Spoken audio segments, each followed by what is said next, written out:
Hi guys, so it's National Infertility Week and I just wanted to do a quick video and talk to you about my infertility experience and kind of explain where I'm coming from and how I feel about, infertility and how we should be talking about it. I know I've talked about it before, but just very quickly, just a recap if you haven't heard my story on my blog or in my previous YouTube videos.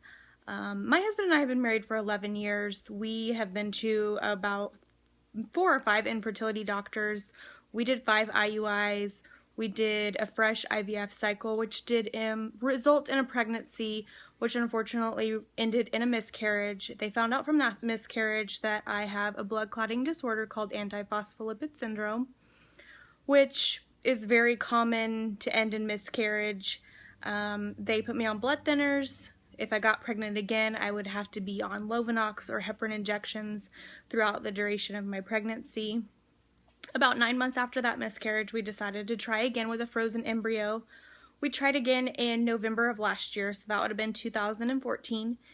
We got pregnant again. Very exciting, but very cautious, obviously. If you've ever had a loss, you know that you never go into it, 100% fully excited. You always know that there's things that could happen, and unfortunately we did lose that pregnancy at 14 weeks. It was completely unrelated to the blood clotting disorder.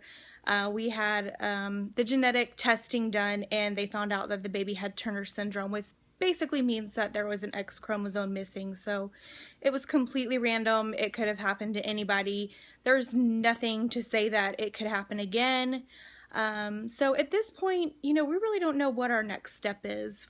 For me, taking the shots every day is not fun. It's stressful, it's painful, it leaves bruises all over my stomach, it makes pants hard to wear. I mean, it's really uncomfortable, and I don't know if I can go through that again. So for me personally, and for us as a couple, we don't know if we want to do that again. I know there's women out there that choose to go through that, 5 or 6 times and have a successful pregnancy, and God bless them. I mean, that is strength beyond compare. But for us, we have other options, and so we may pursue those other options, the first of which is surrogacy.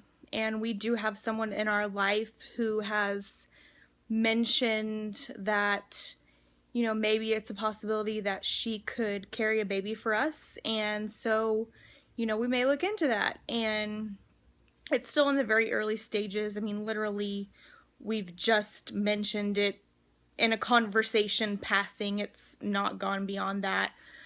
We do have 1 embryo left, so there's the possibility of using that. We could go and start over, and I could take the medications to produce new embryos and then implant a couple in her if that's what we so choose. I really don't know at this point. It's just a lot of research that I haven't done yet because I'm not at that point emotionally. We're just not ready.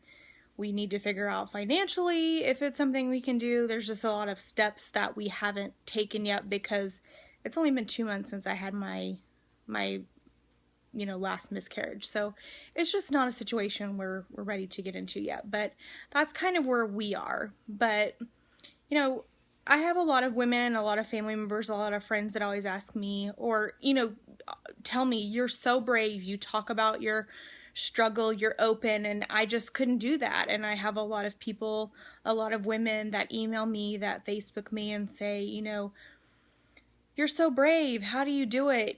Can you help me with this? Can you give me advice? And my answer is always, why wouldn't I be? This is normal. Lots of women go through this, and why wouldn't I be? It's not something to be ashamed of. I didn't do this to myself. I can't help it. It's just like, having any other type of medical condition. It's not your fault. It's not something you did wrong. It's just something that happened to you, and what am I supposed to do? I take it and I deal with it and I move on to the next step. And that's another really important thing, is to remember that you can only do this 1 step at a time. You can't try to go 20 steps ahead and figure out, You know, what's going to happen 6 months from now? Deal with today and worry about tomorrow, and worry about what's going to happen 6 months from now, 6 months from now. Because if you don't, you will drive yourself crazy.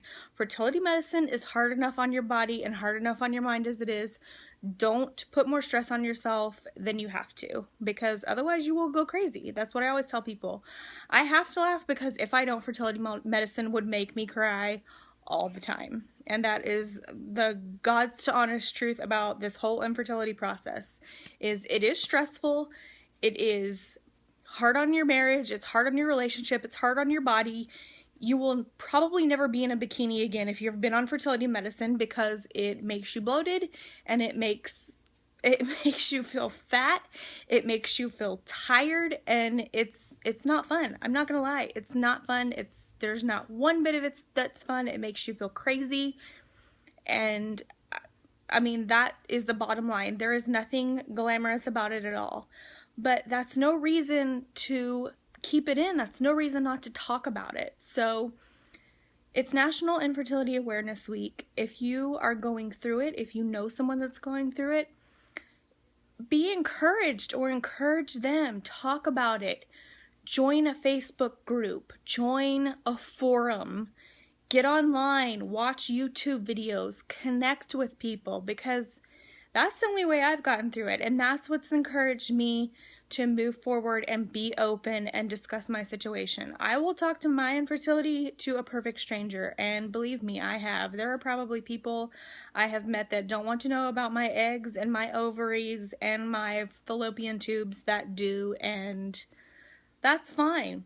That's my platform. That's how I choose to talk about my situation, and I don't feel like it's anything to be ashamed of or anything to be scared of. So get out there, talk about your situation, meet new people, and, you know, don't be afraid, because the end result is a baby, and isn't that what we're fighting for? I mean, that's what I tell everybody, is no matter how hard it gets, no matter how much you cry, no matter how much you want to give up, remember that end result, and that's that baby. And yes, I've had 2 losses, but you know what? I also was pregnant twice, and it was the greatest 2 experiences of my life, even though they ended awful.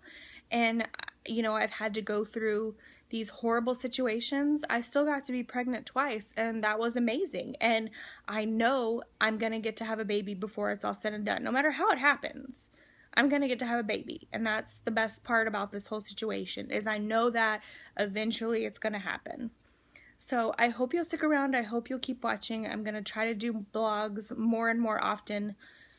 It's hard and it's a big commitment, but I want to keep spreading my story, and I want to keep encouraging other women to do the same thing. So I also have a blog. I'll put the link below, but I have a blog, I have Instagram, I have Facebook, I have Snapchat, I have everything. So follow me, and I hope you'll get out there and keep spreading the word as well. Have a great day. Bye.